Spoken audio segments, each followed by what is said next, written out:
국제 치안 세미나장이 발칵 뒤집혔습니다.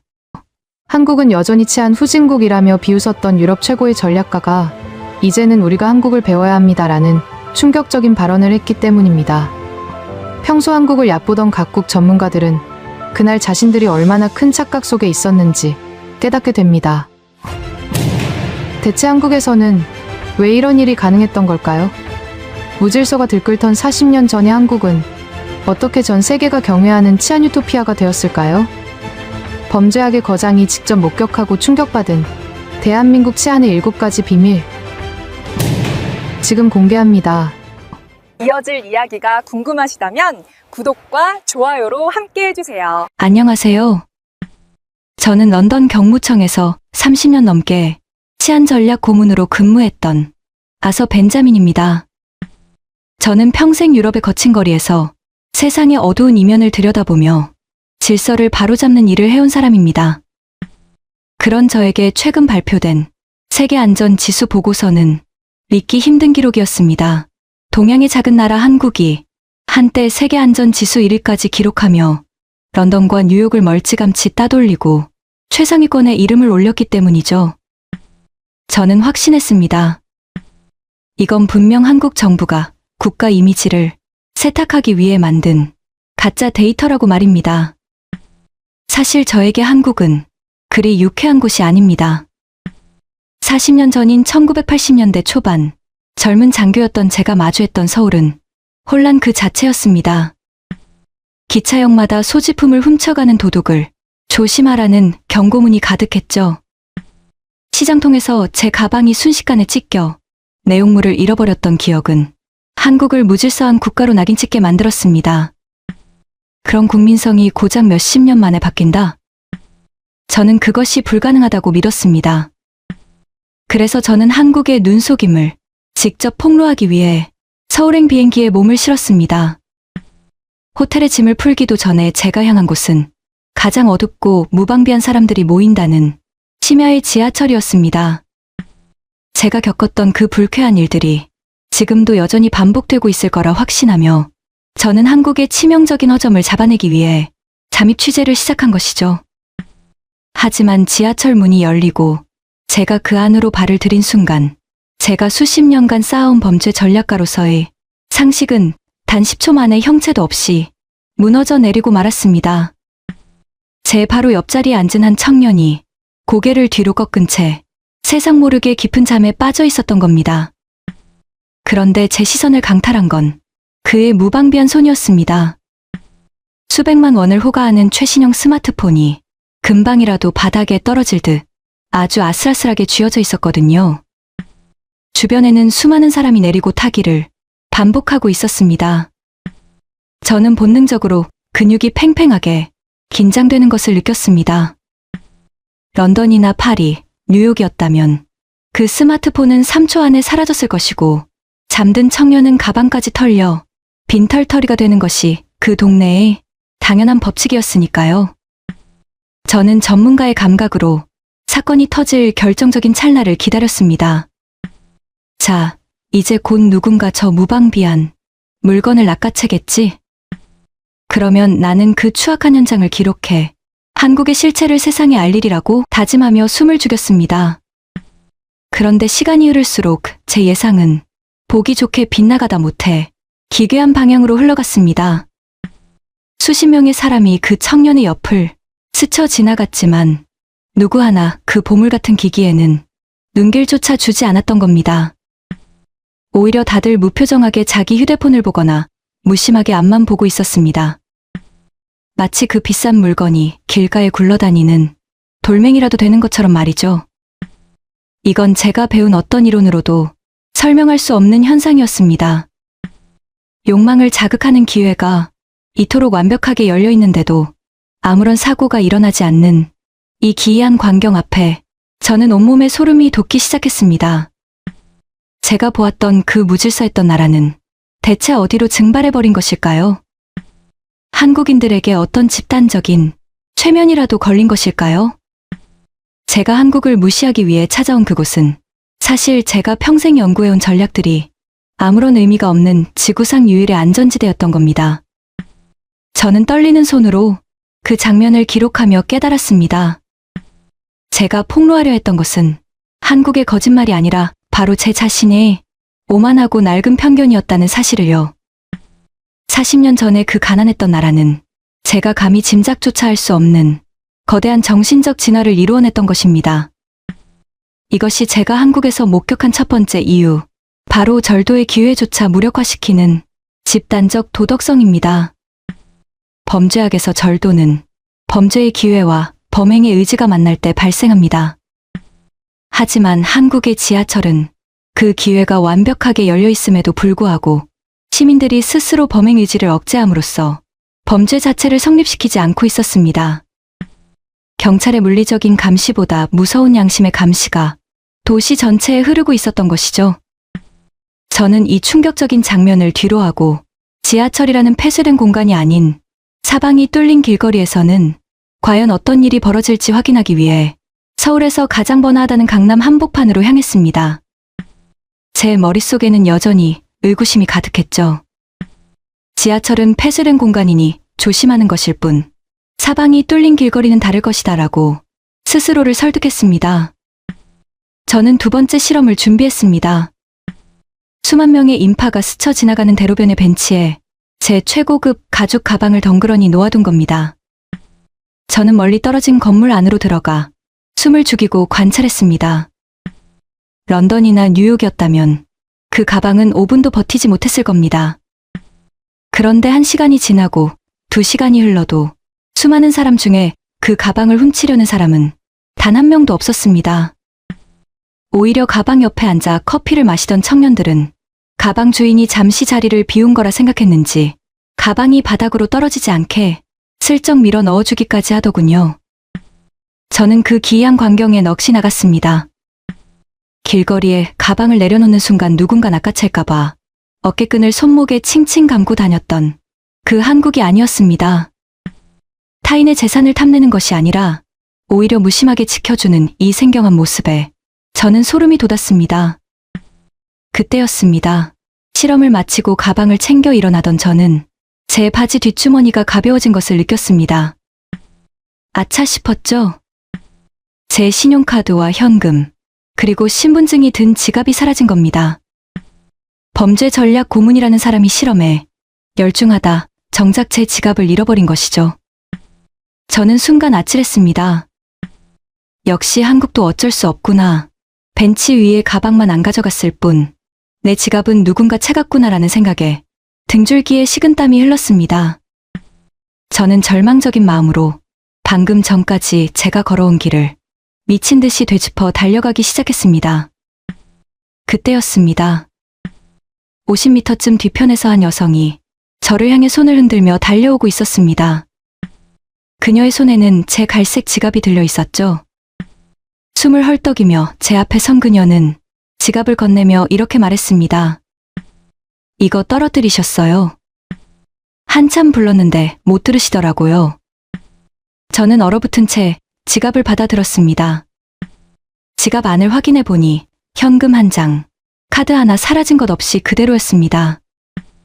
런던에서는 지갑을 분실하면 1분 안에 카드를 정지시키는 게 상식이지만 이 나라는 잃어버린 물건이 주인을 찾아 직접 달려오는 곳이었습니다.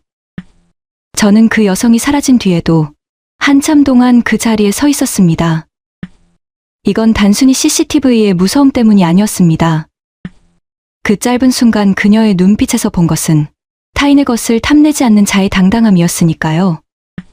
생존을 위해 치열하게 다투던 이들이 이제는 세계에서 가장 고결한 시민의식을 공기처럼 마시며 살고 있었습니다.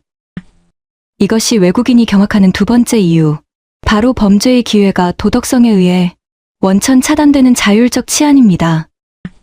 사실 범죄학적으로 볼 때 치안의 가장 큰 적은 기회입니다. 길바닥에 떨어진 지갑은 범죄자에게는 거부할 수 없는 유혹이자 완벽한 범죄의 기회죠.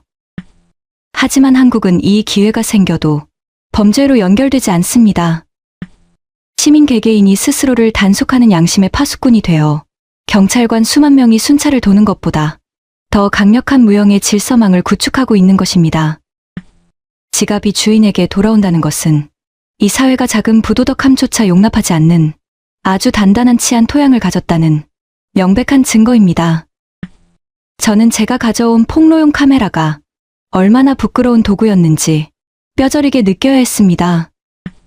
이제 저는 이 믿기 힘든 신뢰가 사적인 소지품을 넘어 낯선 타인과 물건을 주고받는 경제활동 속에서는 어떻게 작동하는지 확인하고 싶어졌습니다.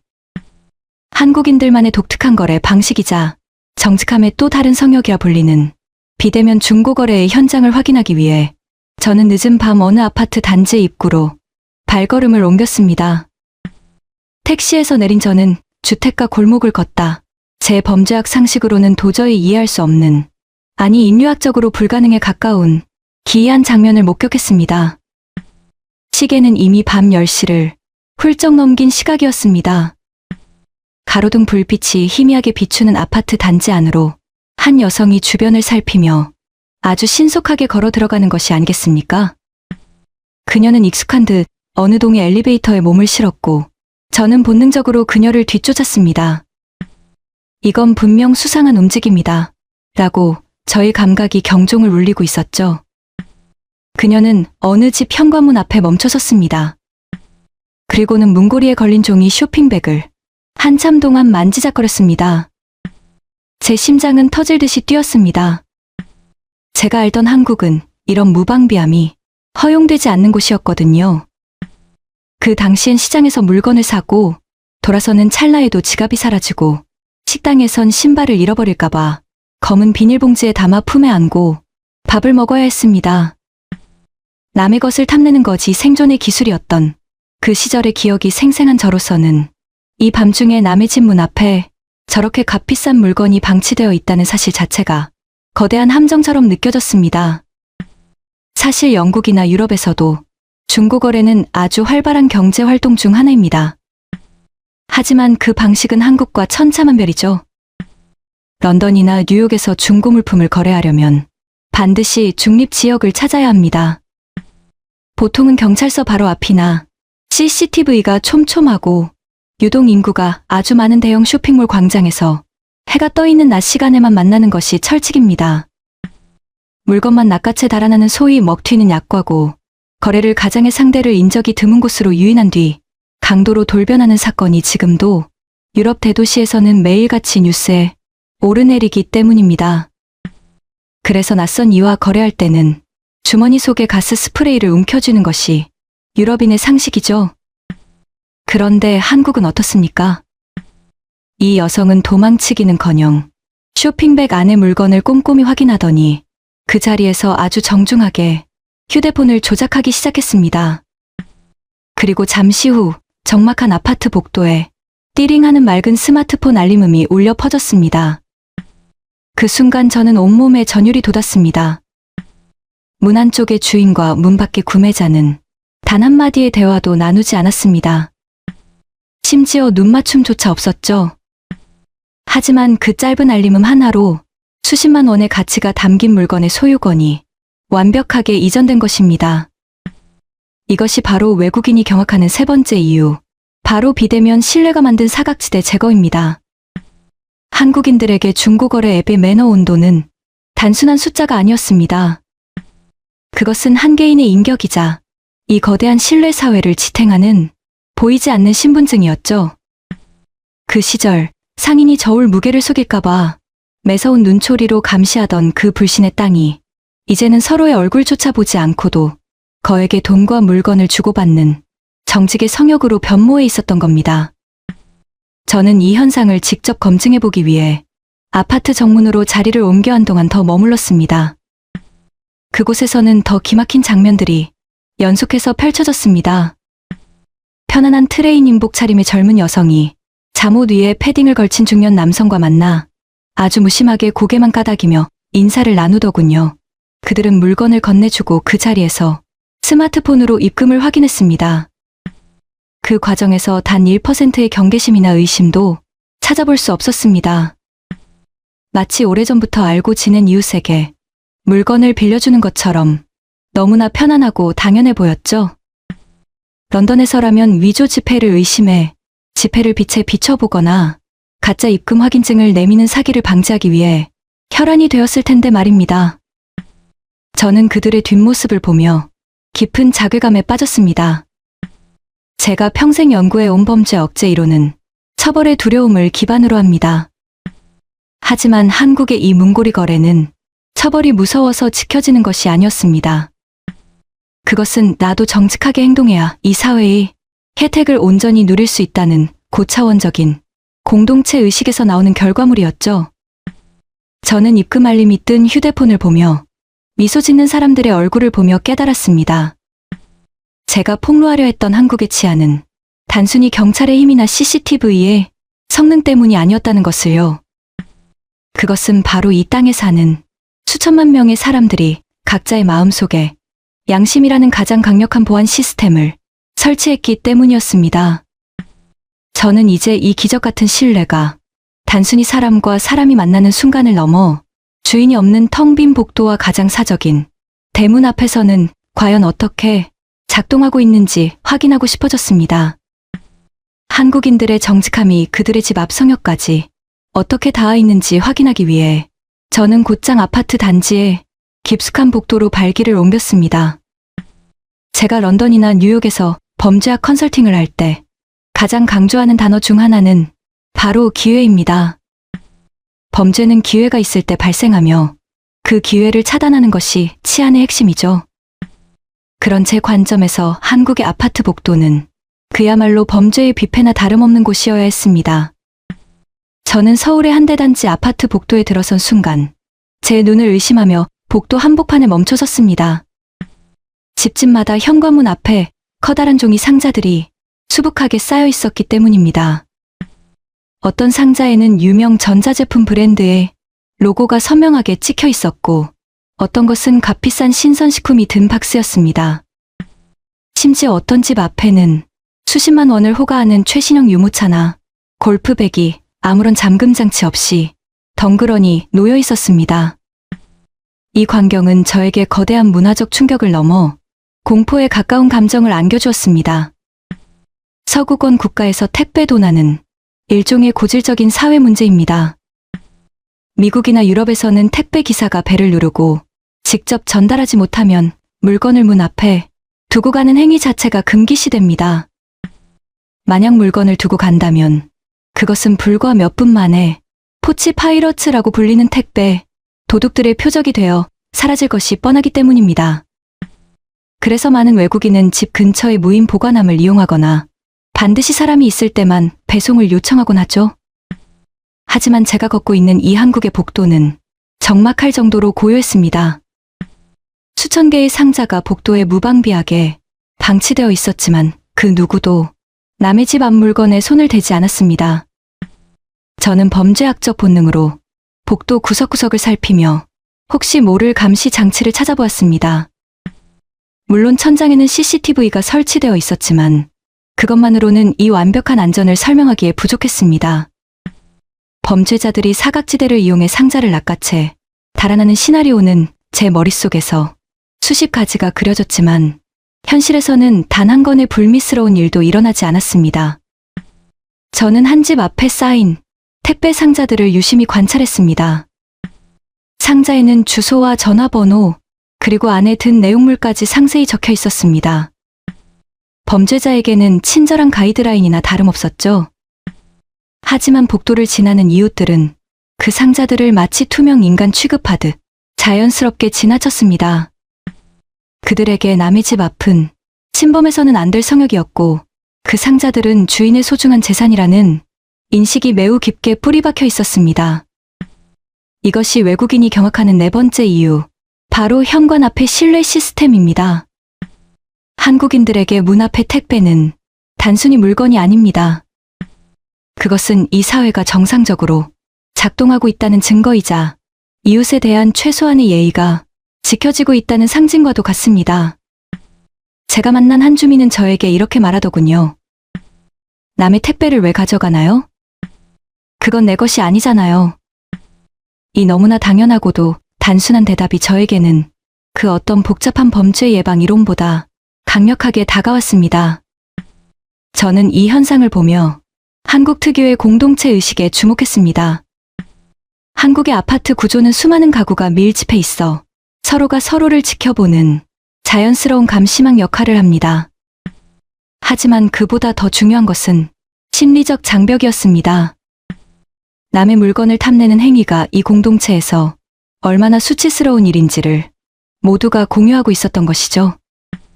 먹고 살기 위해 남의 것을 탐하던 가난했던 시절의 그림자는 이제 한국의 문 앞에서 완벽하게 지워져 있었습니다. 저는 이 평범한 복도에서 인류가 꿈꿔온 신뢰 사회의 시연을 보았습니다. 하지만 이 놀라운 신뢰는 단순히 물건에만 국한된 것이 아니었습니다. 저는 이제 한국 치안의 마지막 시험대라고 생각되는 곳으로 향했습니다. 바로 밤의 공원이었습니다.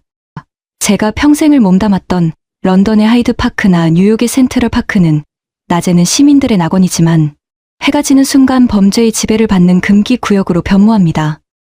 가로등조차 닿지 않는 숲속에서 무슨 일이 벌어질지 모르기에 밤의 공원에 발을 들이는 것은 스스로 범죄의 표적이 되겠다는 선언과 다름없습니다. 특히 영국 경무청에서 근무할 당시 제가 맡았던 수많은 사건은 밤늦은 공원이나 산책로에서 발생했습니다.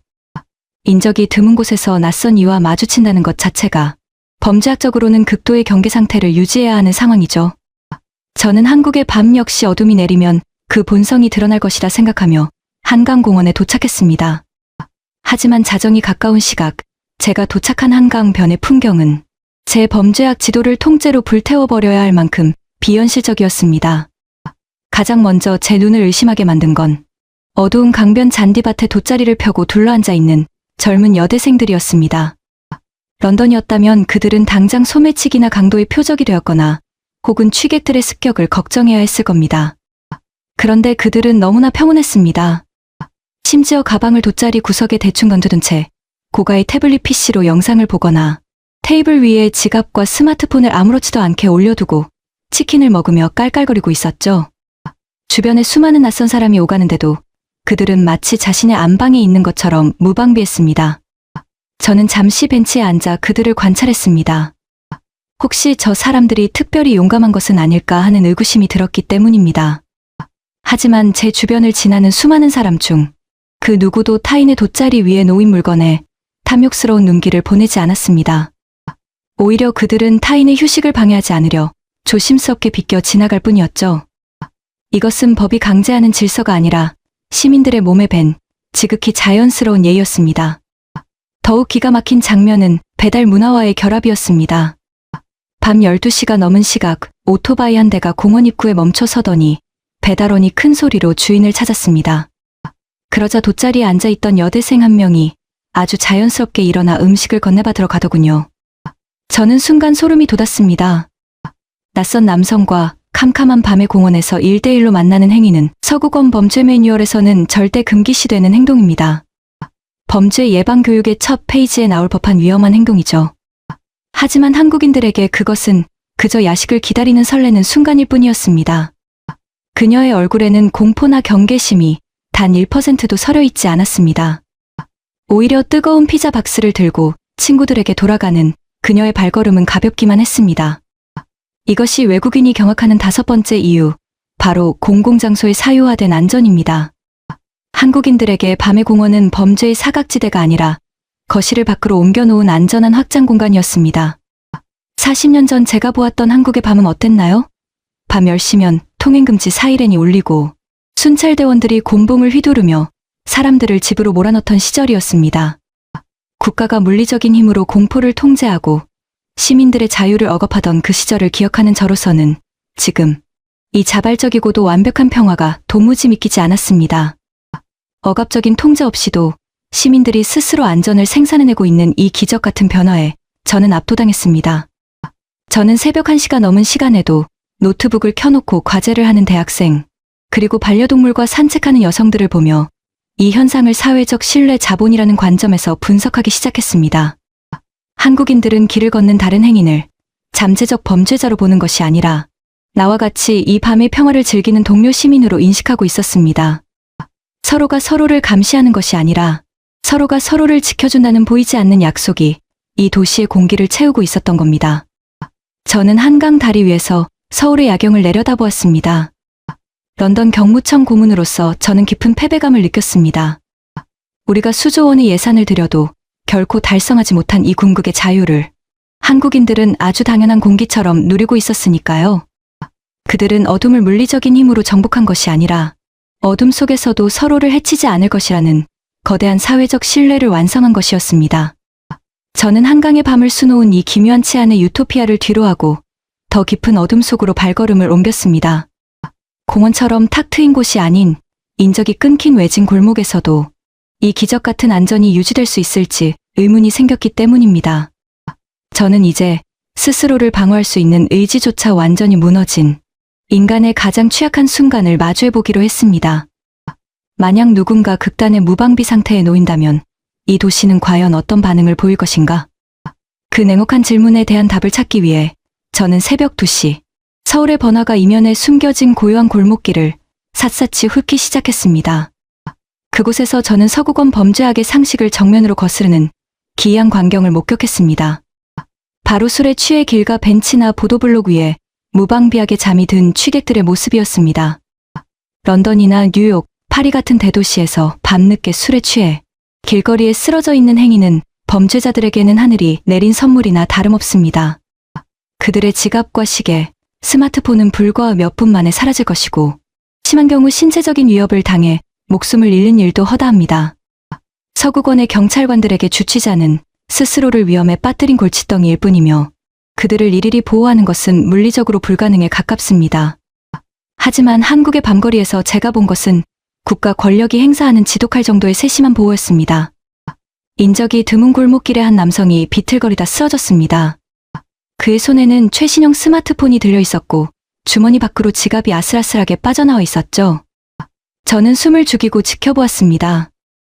누군가 그 물건을 낚아채 가기를 기다린 것이 아니라 이 위험천만한 상황이 어떻게 해결될지 범죄학적으로 분석하고 싶었기 때문입니다.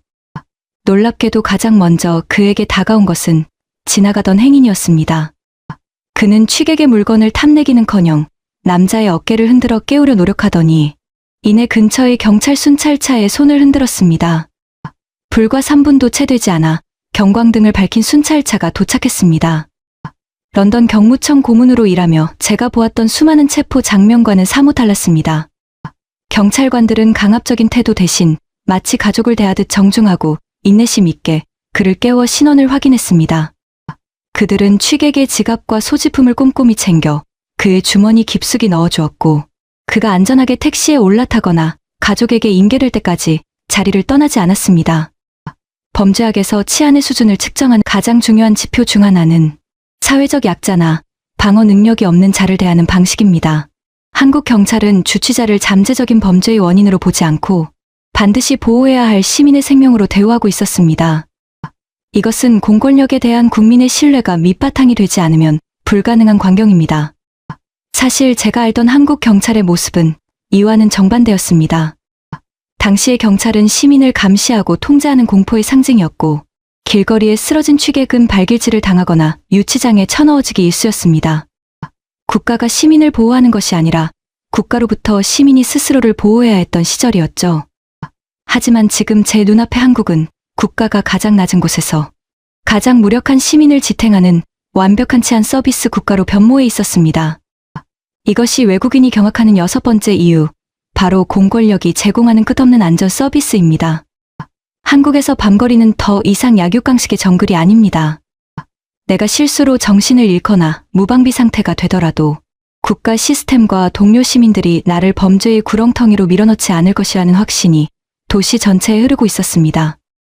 런던이나 뉴욕의 범죄 예방 시스템이 범인을 잡는데 혈안이 되어 있다면 한국의 시스템은 범죄가 발생할 수 있는 상황 자체를 원천적으로 차단하는 예방적 보호에 집중하고 있었습니다.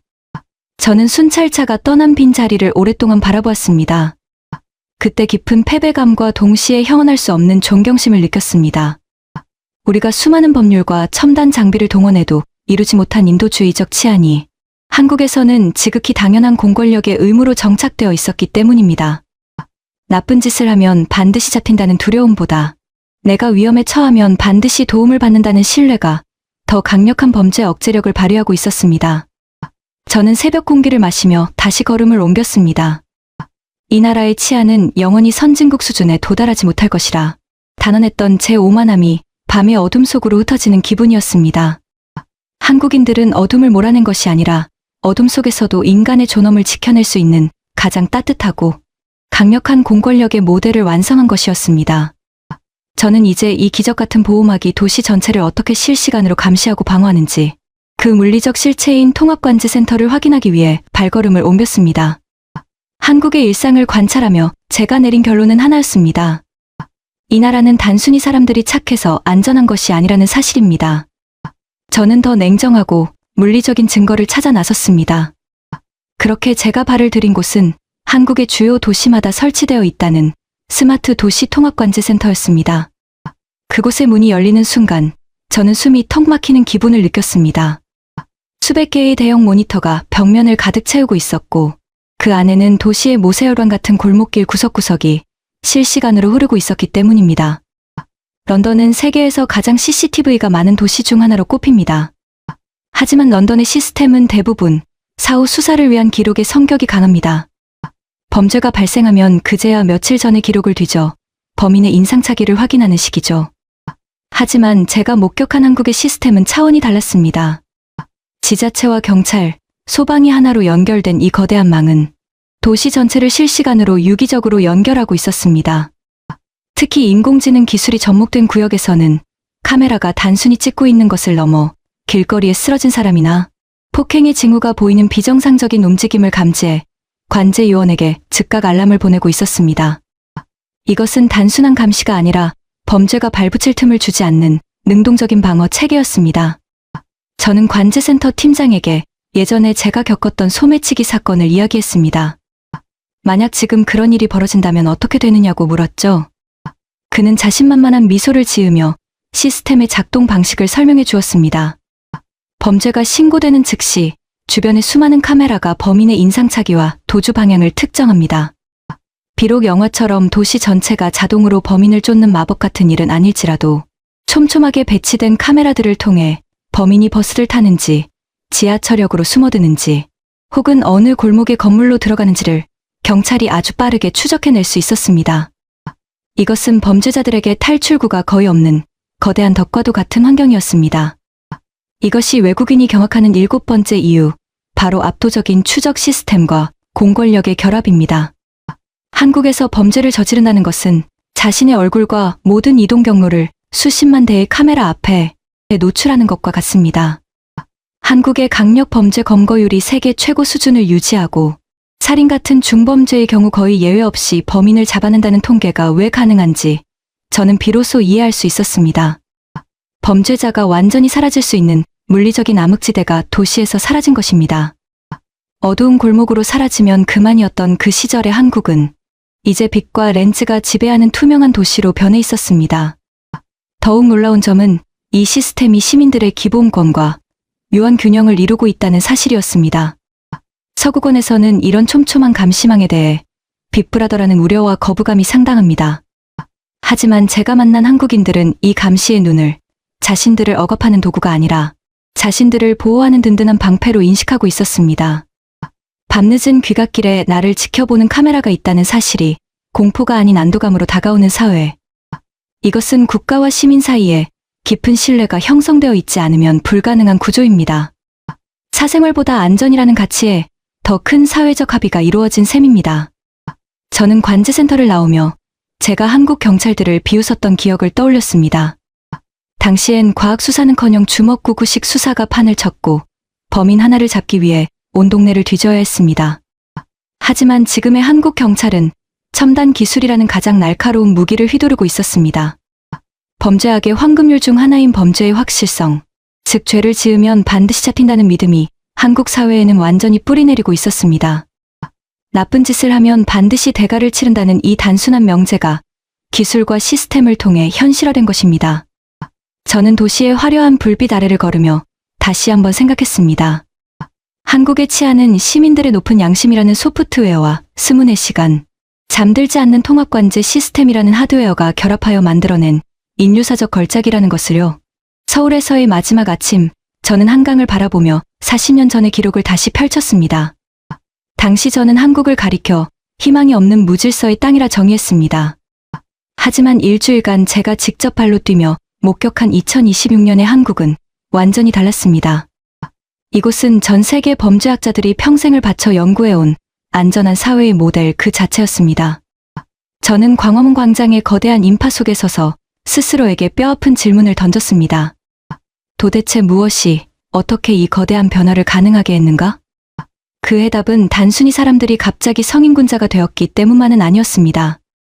제가 내린 결론은 다각적인 시스템과 문화의 결합이었습니다.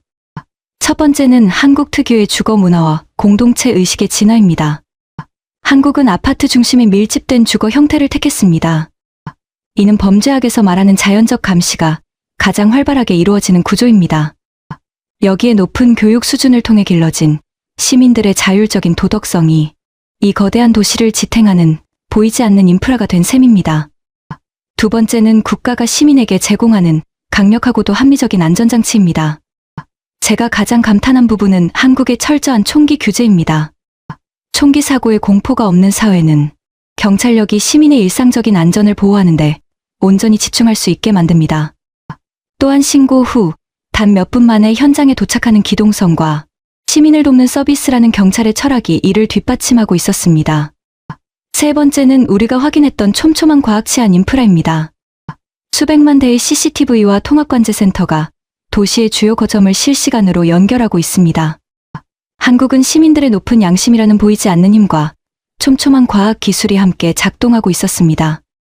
타인을 잠재적 범죄자가 아닌 동료 시민으로 바라보는 따뜻한 시선이 있고 그 시선을 기술과 법적 장치가 든든하게 보호하고 있었습니다. 저는 이제 공항으로 향하는 차 안에서 제 낡은 일기장의 마지막 페이지를 새로 씁니다. 한국은 더 이상 무질서한 변방이 아닙니다. 이들은 인류가 나아가야 할 치안의 방향이자 사회적 신뢰가 어디까지 도달할 수 있는지를 보여주는 중요한 이정표가 되었습니다. 타인을 믿어도 되는 사회, 밤늦은 시간에도 누구나 자유롭게 거리를 거닐 수 있는 사회입니다. 여러분은 단순히 경제 대국을 일군 것이 아닙니다. 강력한 총기 규제와 첨단 기술, 그리고 높은 시민 의식을 결합해 위대한 문명을 건설했습니다. 저를 불신하게 했던 그 상처를 이제는 여러분이 보여준 흔들림 없는 신뢰로 치유하고 돌아갑니다. 언젠가 다시 이 땅을 찾을 때, 그때도 여전히 카페의 테이블 위에는 노트북이 평화롭게 놓여 있기를 진심으로 기원합니다. 한국은 단순히 안전한 나라가 아니었습니다. 서로를 믿는 사회가 어떻게 만들어지는지를 보여주는 살아있는 증거였습니다. 저는 이제 그 믿음을 가슴에 담고 비행기에 오릅니다. 한국의 밤은 이제 제게 공포가 아닌 가장 아름다운 안식의 풍경으로 영원히 기억될 것입니다. 지금까지 나서 벤자민의 시선을 통해 우리 사회의 단면을 살펴보았습니다. 사실 이 원고를 준비하고 다듬으면서 저 역시 깊은 생각에 잠겼습니다. 우리에게는 너무나 당연해서 공기처럼 느껴졌던 일상들, 카페에 노트북을 두고 자리를 비우고 밤늦은 시간 아무렇지 않게 집 앞 공원을 산책하고 현관 앞에 쌓인 택배를 며칠씩 방치해도 안심할 수 있는 이 모든 순간이 사실은 세계 어디에서도 쉽게 찾아볼 수 없는 기적 같은 모습이라는 것을 말입니다. 아서 벤자민은 이것을 시스템과 기술의 승리라고 말했지만 저는 그 기저에 흐르는 우리 각자의 마음을 믿습니다. 타인의 물건을 내 것처럼 소중히 여기고 보이지 않는 곳에서도 양심을 지키며 서로가 서로에게 든든한 이웃이 되어준 여러분의 정직함이 지금의 대한민국을 살기 좋은 안전한 나라로 만든 진짜 힘이 아닐까 싶습니다. 오늘 이 영상이 여러분에게 우리가 누리는 일상의 소중함을 다시 한번 되새기는 계기가 되었기를 바랍니다. 여러분은 오늘 어떤 기적 같은 하루를 보내셨나요? 영상이 유익하셨다면 구독과 좋아요, 알림 설정 부탁드립니다. 여러분의 응원은 더 좋은 콘텐츠를 만드는 큰 힘이 됩니다. 지금까지 해외 감동 오픈이었습니다. 감사합니다.